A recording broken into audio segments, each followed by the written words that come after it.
करके कहा कि मैं इलेक्शन हार रहा हूँ, क्या कर रहे हैं आप, और अपना तलक वलक लगा के उन्होंने इलेक्शन जीत लिया। जिस जनरल बाजवा के जरिए से इन्होंने इमरान खान के खिलाफ तहरीक अदम एतमाद को कामयाब बनाया।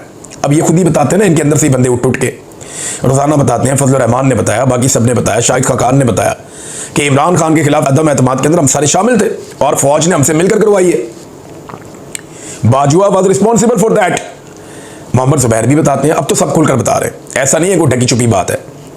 तो जो जनरल बाजवा के साथ मुस्लिम लीग नून ने और पीपल्स पार्टी ने की है ना, जो जनरल बाजवा की बैंड बजाई है इन्होंने मिलकर उसकी रिटायरमेंट के बाद, तो आसिम मुनीर साहब को यह समझ आ गई कि ये लोग किसी के भी सगे नहीं है, जिस दिन मेरी वर्दी उतरेगी ये मेरी भी बैंड बजा देंगे।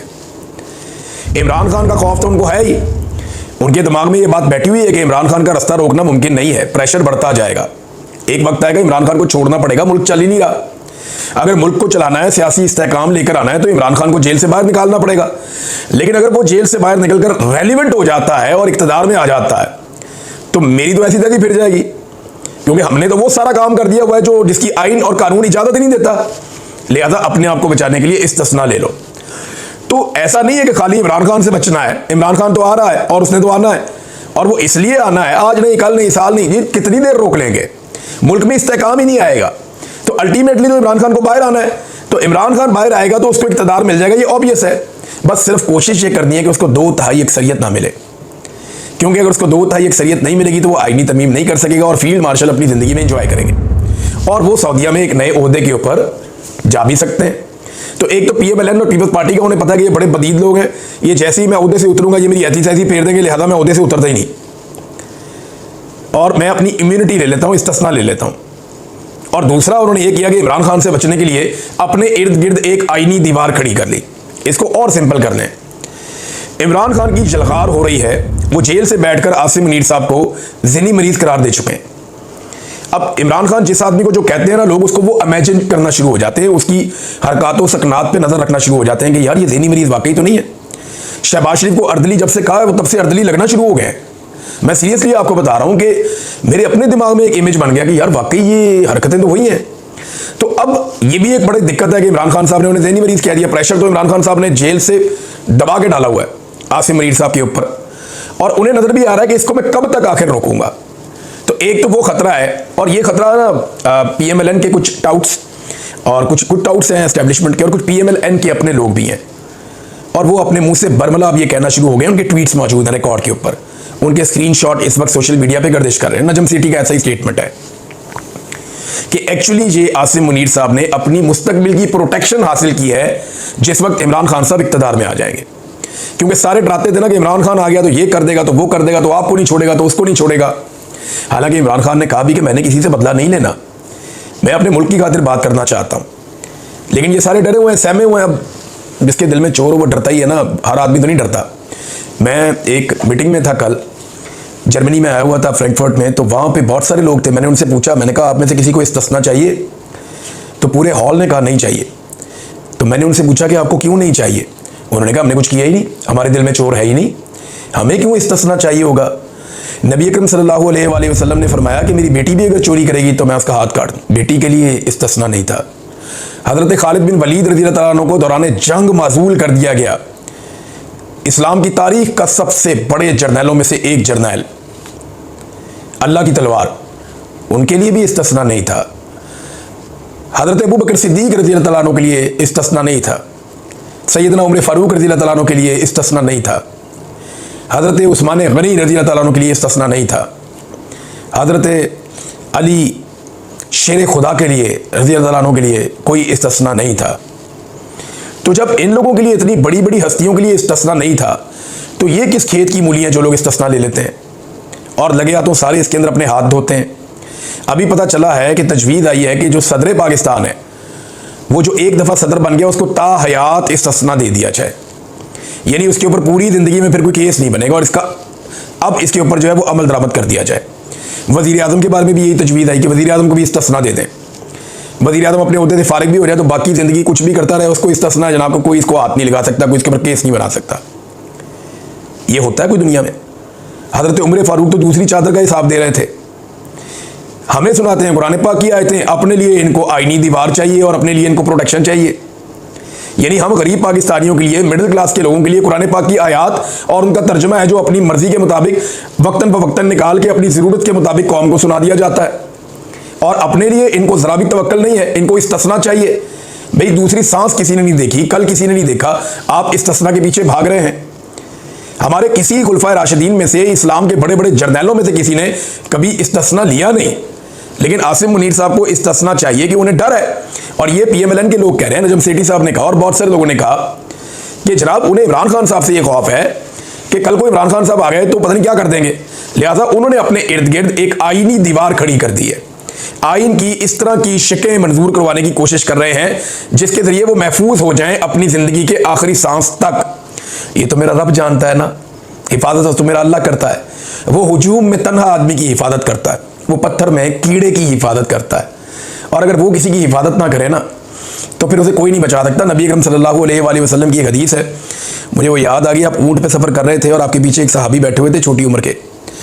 आपने उन्हें कहा कि लड़के मेरी बात सुनो गौर से, कि सारी दुनिया मिलकर तुम्हारा कोई फ़ायदा नहीं कर सकती अगर रब ना चाहे तो, और सारी दुनिया मिलकर तुम्हारा कोई नुकसान नहीं कर सकती अगर रब ना चाहे तो। उसका मुख्तसर मफहूम ये है कि मेरे रब की चाहत से होता है जो आता है। ये ज़ियाउल हक का भी प्लान ता हयात था, फिर उसके साथ क्या काम हुआ। ये ता हयात किस्म के वाहियात प्लान पाकिस्तान में बहुत दफ़ा बने, हमने बहुत बनते हुए देखे हैं। इसके ऊपर ये नवाज शरीफ साहब ने भी माजी में ये गलती की हुई है। ये ज़रा मैं आपको एक बड़ी इंटरेस्टिंग चीज़ पढ़ के सुनाता हूँ।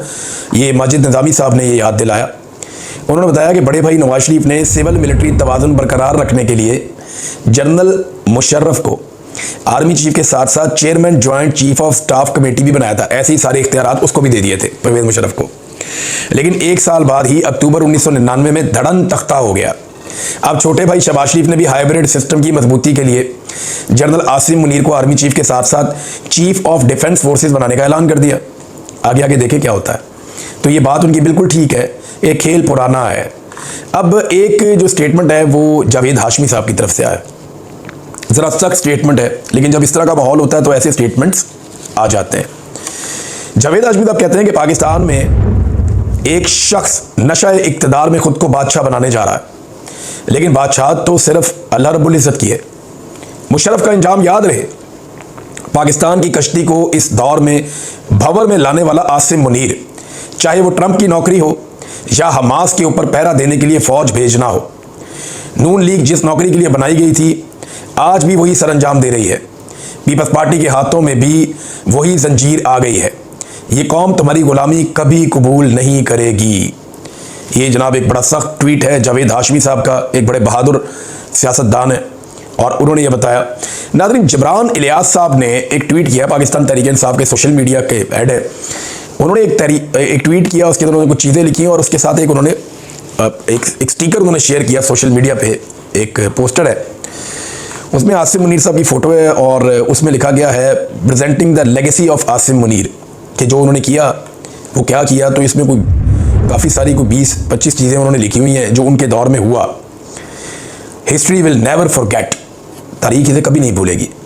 पाकिस्तान विल नेवर फॉरगिव, और पाकिस्तानी इसे कभी माफ़ नहीं करेंगे। उन्होंने बताया क्या कि जनाब इन्होंने मनसूबाबंदी के तहत कत्लेआम करवाया और निहत्ते और पुरअमन एहतजाज करने वाले मुजाहिरीन पर। फिर मैस किलिंग्स ऑफ सिविलियंस, बहुत बड़े पैमाने पर सिविलियंस का कत्लेआम हुआ, अगवा हुए, जबरी तौर पे गुमशुदगियाँ हुई और गिरफ़्तार लोगों के ऊपर टॉर्चर किया गया, मिलिट्री ट्रायल चलाए गए और कातलाना हमले हुए पाकिस्तान में। और इसके बाद अनप्रेसिडेंटेड इलेक्टोरल रिगिंग, यानी ऐसी कभी माजी में धांधली नहीं हुई जो इस मरतबा धांधली की गई। इन्होंने लोगों को हरास किया, इंटिमिडेशन ऑफ जजेस, जजों को हरास किया, उनको इंटिमिडेट किया। फिर अनकॉन्स्टिट्यूशनल ड्रैकोनियन अमेंडमेंट्स इन्होंने करवाई 26वीं और 27वीं। और इसके अलावा उन्होंने लिखा कि डेमोक्रेसी के साथ क्या किया, ट्रांसनेशनल रिप्रेशन, मैं पहले इस पर बात करता रहा हूँ, उस मामले में क्या हुआ, कलेक्टिव पनिशमेंट, कोई जुर्म कोई कर रहा है सज़ा कोई और, ख़ानदान भी अंदर, चादर और चार दीवारी का तकद्दुस जो है वो पामाल किया गया, mockery of Islamic and social values, इनका मजाक उड़ाया गया। और फिर उसके बाद ये फ्रीडम ऑफ स्पीच पाकिस्तान में ख़त्म कर दी गई, खौफनाक किस्म का सेंसरशिप पाकिस्तान में लगा दिया गया और मीडिया के ऊपर पाबंदियाँ लगा दी गई, ख़वातीन पर, बच्चों पर और बुज़ुर्गों पर हमले किए गए, ह्यूमन राइट्स की बदतरीन पामालियाँ की गई। और उसके बाद झूठे केसेस का अंबार लगा दिया गया। रातों को लोगों के घरों की चादर और चार दीवारी का गैर कानूनी तौर पर तकद्दुस पामाल किया गया और करप्शन, जो करप्ट लोग हैं उनको जो है ना प्रमोट किया गया। ह्यूमन राइट्स को ख़त्म कर दिया गया। इकनॉमिक्स जो है पूरी पाकिस्तान की मईशत वो कोलैप्स कर गई। पाकिस्तान में इन्फ्लेशन रिकॉर्ड लेवल पे पहुंच गई। टेररिज्म पाकिस्तान में बहुत ज़्यादा बढ़ गया। टूरिज्म ख़त्म हो गया। सेक्टेरियन वायलेंस यानी यहाँ पे पाकिस्तान में फ़िरका परस्ती भी बढ़ गई और बॉर्डर के ऊपर टेंशन भी बढ़ गई और पूरे मुल्क को एक जो है ना लाफिंग स्टॉक बनाकर रख दिया। ये आसिम मुनीर साहब के बारे में उन्होंने पम्फलेट जारी किया जबरान इलियास साहब ने, और ये भी मैंने आपके सामने रख दिया। अब पाकिस्तान तहरीक-ए-इंसाफ ने इसमें मुज़ामत करने का फ़ैसला किया है। 14 नवंबर को हैदराबाद में वो कह रहे हैं जी अज़ीमुश्शान हम जलसा करेंगे। ये अवामी जलसा 27वीं आईनी तरमीम को मुस्तरद करने के लिए होगा।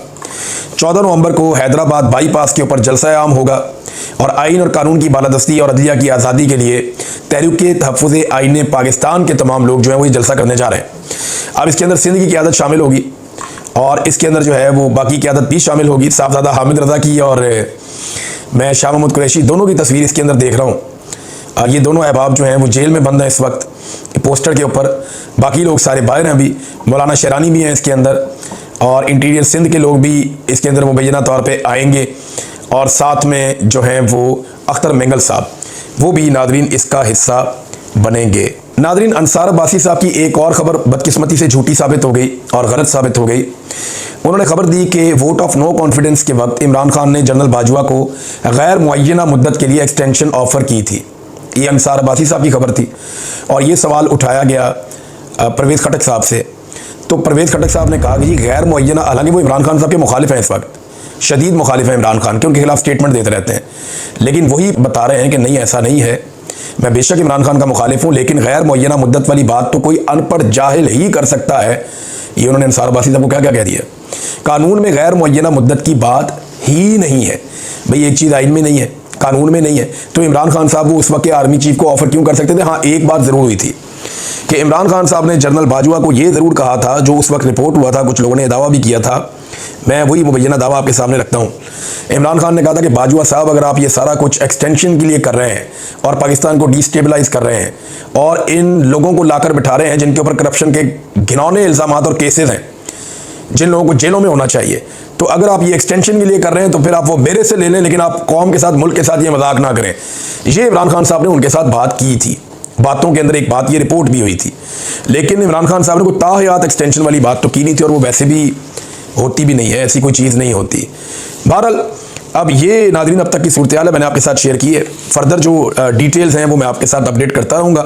आज हमारा प्रोग्राम था फ्रैंकफर्ट में, म्यूनिख हम जा रहे हैं, जहाँ पाकिस्तानी अच्छी तादाद में रहते हैं, पाकिस्तानी हैं वहाँ जर्मनी में, और कल हमारा वहाँ पे इंशाल्लाह एक म्यूनिख में प्रोग्राम है। वहाँ जो ओवरसीज़ की कम्युनिटी है ह्यूमन राइट्स के हवाले से और पाकिस्तान के अंदर democracy, rule of law, freedom of expression, इन चीज़ों के ऊपर और मैंडेट का एहतराम, इन चीज़ों पे हम कल बात करेंगे वहाँ पे अपने प्रोग्राम में। अब तक के लिए इतना ही। अपना ख्याल रखिएगा, अपने इस चैनल का भी। अल्लाह हाफ़िज़।